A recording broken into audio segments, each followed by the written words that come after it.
stay ahead of the machine revolution. You saw this slide. You know, only at NVIDIA's keynote will you see last year's slide presented again. And the reason for that is I just want to let you know that last year I told you something very, very important. And it's so important, it's worthwhile to tell you again. This is probably the single most important chart for the future of AI factories. And every CEO in the world will be tracking it, will be studying it very deeply. It's much, much more complicated than this. It's multi-dimensional. But you will be studying the throughput and the token speed of your AI factories. The throughput, token speed at ISO power, because that's all the power you have, throughput and token speed for your factories forever. And that analysis is going to lead directly to your revenues. What you do this year will show up precisely next year as your revenues. And this chart is what it's all about. And I said on the vertical axis, thank you guys. On the vertical axis is throughput. On the horizontal axis is token rate. Today, I'm going to show you this. Because we're now able to increase the token speed, and because model sizes are increasing, because the token length, the context length, depending on the different grades of different application use case, continues to grow from maybe 100,000 tokens input length to maybe millions.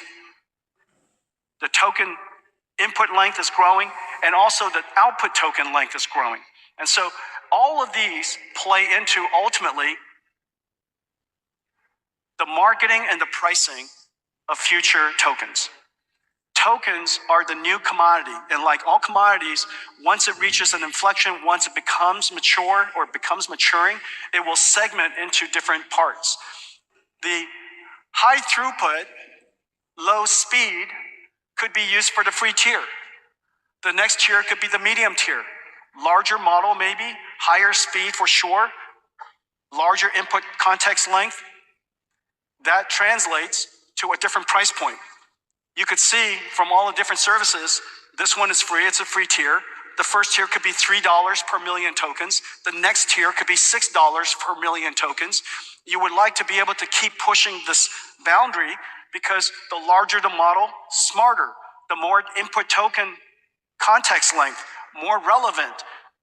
The higher the speed, the more you can think and iterate, smarter AI models. So this is about smarter AI models. And when you have smarter AI models, each one of these clicks allows you to increase the price. So this is $45. And maybe one day there'll be a premium model that allows you, a premium service that allows you to generate token speeds that are incredibly high because you're in a critical path, or maybe you're doing really long research, and $150 per million tokens is just not a thing. So let's translate that. Suppose you were to use 50 million tokens per day as a researcher at $150 per million tokens. As it turns out, as a research team, that's not even a thing. So we believe that this is the future. This is where AI wants to go. This is where it is today. It had to start here to establish the value and establish its usefulness and get better and better and better. In the future, you're going to see most services encompass all of that. This is Hopper. Hopper started, and I moved the chart. This is 50, this is 100. Hopper looks like this. And you would have expected Hopper, the next generation, to be higher, but nobody would have expected it to be that much higher. This is Grace Blackwell. What Grace Blackwell did is, at your free tier, increase your throughput tremendously. However, where you mostly monetize your service, it increased your throughput by 35 times. This is no different than any product that every company makes. The higher the tier, the higher the quality, the higher the performance, the lower the volume, the lower the capacity. And so it is no different than any other business in the world. And so now we're able to increase this tier by 35x. And we introduced a whole new tier. This is the benefit of Grace Blackwell, a huge jump over Hopper. Well, this is what we're doing with Okay, so this is Grace Blackwell. Okay, let me just reset this. And this is Vera Rubin. Okay?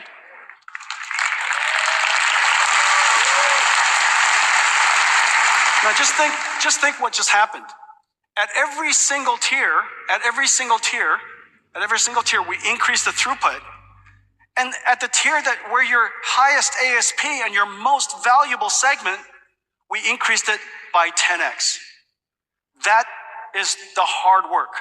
This is incredibly hard to do out here. This is the benefit of NVLink 72. This is the benefit of extremely low latency. This is the benefit of extreme co-design, that we could shift the entire area up. Now, what does it mean from a customer perspective in the end? Suppose I were to take all of that and I just, multiply it against, suppose I took 25% of my power, used it in a free tier, 25% of my power in the medium tier, 25% of my power in the high tier, and 25% of my power in the premium tier. My data center only has a gigawatt. And so I get to decide how I want to distribute. The free tier allows me to attract more customers. This allows me to serve my most valuable customers. And the combination, the product of all that, allows you basically your revenues. The revenues you can generate, assuming this simplistic example, allows Blackwell to generate 5 times more revenues. Vera Rubin to generate 5 times. Yeah.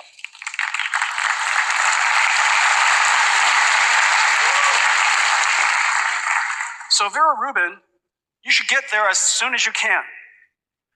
And the reason for that is because your cost of tokens goes down and your throughput goes up.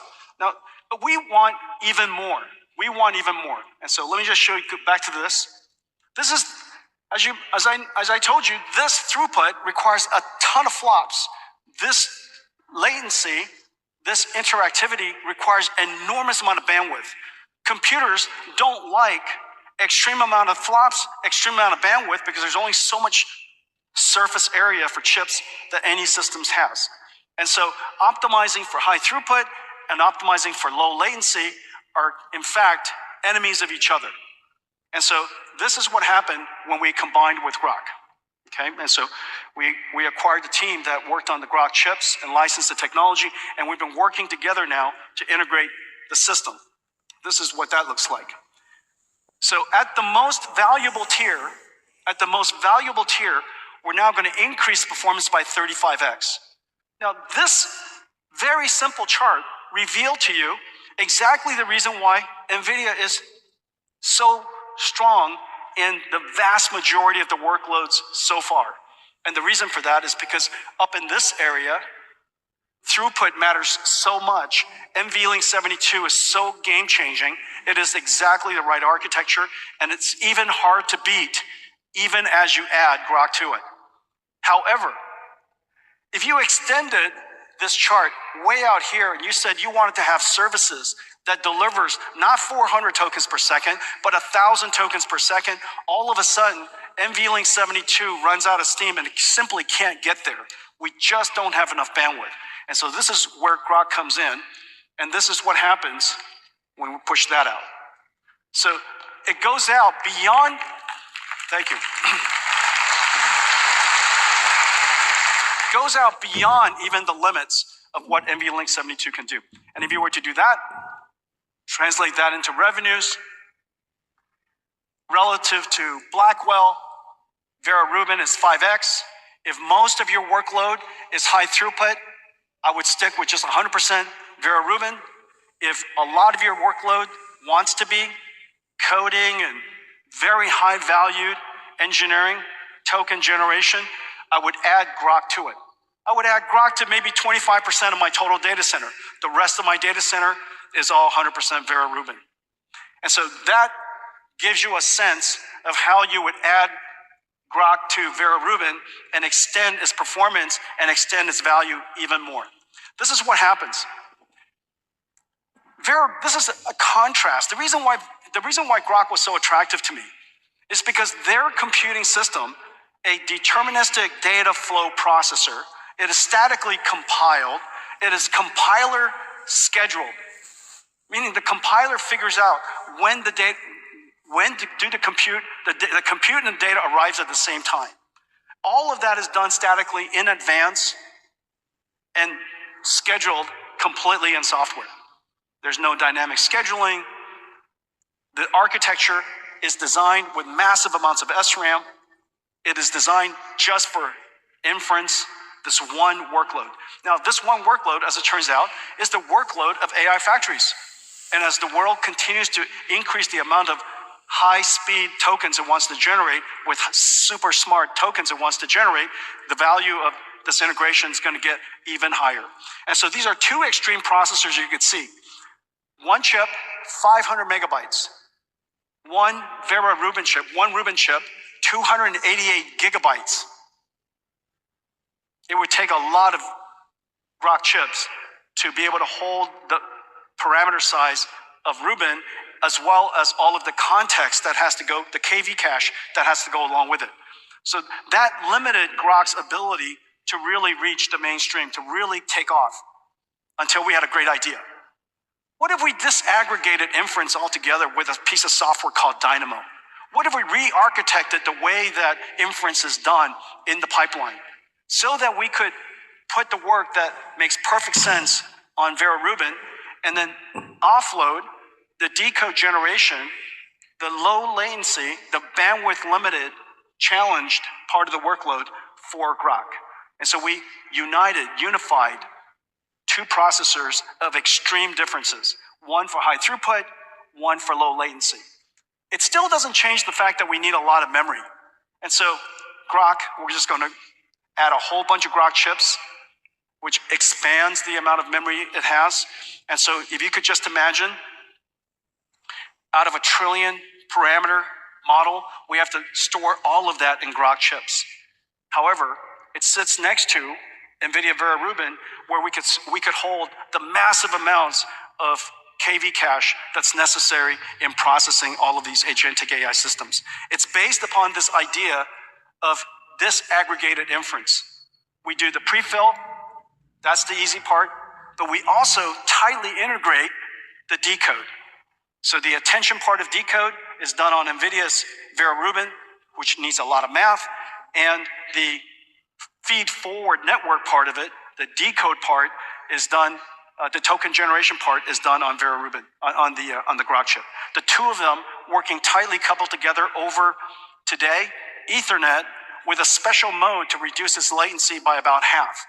And so that capability allows us to integrate these two systems. We run Dynamo, this incredible operating system for AI factories on top of it, and you get 35 times increase. 35 times increase, not to mention additional new tiers of inference performance for token generation the world's never seen. So this is it. This is Groq.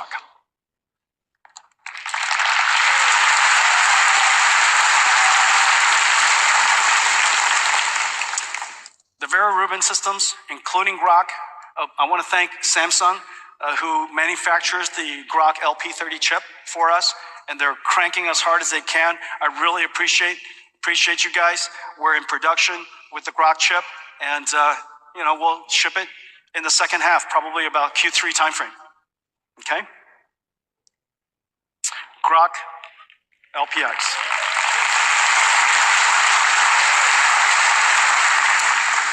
Vera Rubin, it's kind of hard. It's kind of hard to imagine any more customers. The really great thing is Grace Blackwell's early sampling of it was really complicated because of coming together of NVLink 72, but the sampling of Vera Rubin is just going incredibly well. And in fact, Satya, I think, texted out already that the first Vera Rubin rack is already up and running at Microsoft Azure. And so I'm super excited for them. We're going to keep cranking these things out. We have now set up a supply chain that could manufacture thousands a week of these systems, essentially multi-gigawatts of AI factories per month inside our supply chain. And so we're going to crank out these Vera Rubin racks while we're cranking out the GB300 racks. We are in full production. The Vera CPUs, incredibly successful. And the reason for that is because AI needs CPUs for tool use. And Vera CPU was designed just perfectly for that sweet spot. Incredible for the next generation of data processing. Vera CPU is ideal.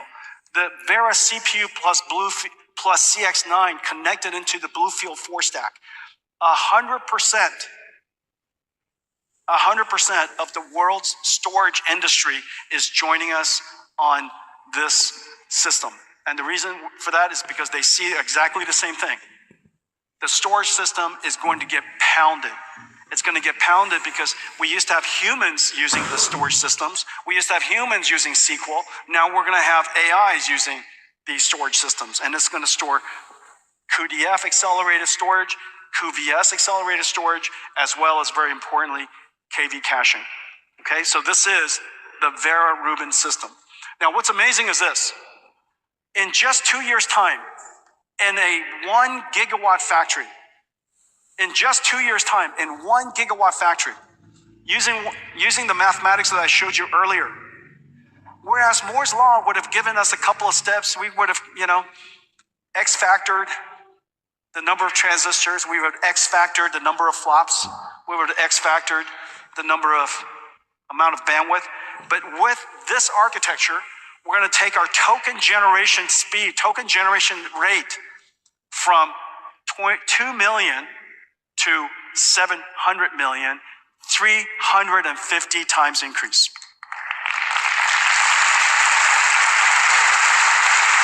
This is the power of extreme co-design. This is what I mean when we integrate and optimize vertically, but then we open it horizontally for everybody to enjoy. Comment your answer below. Subscribe now and stay ahead of the machine revolution.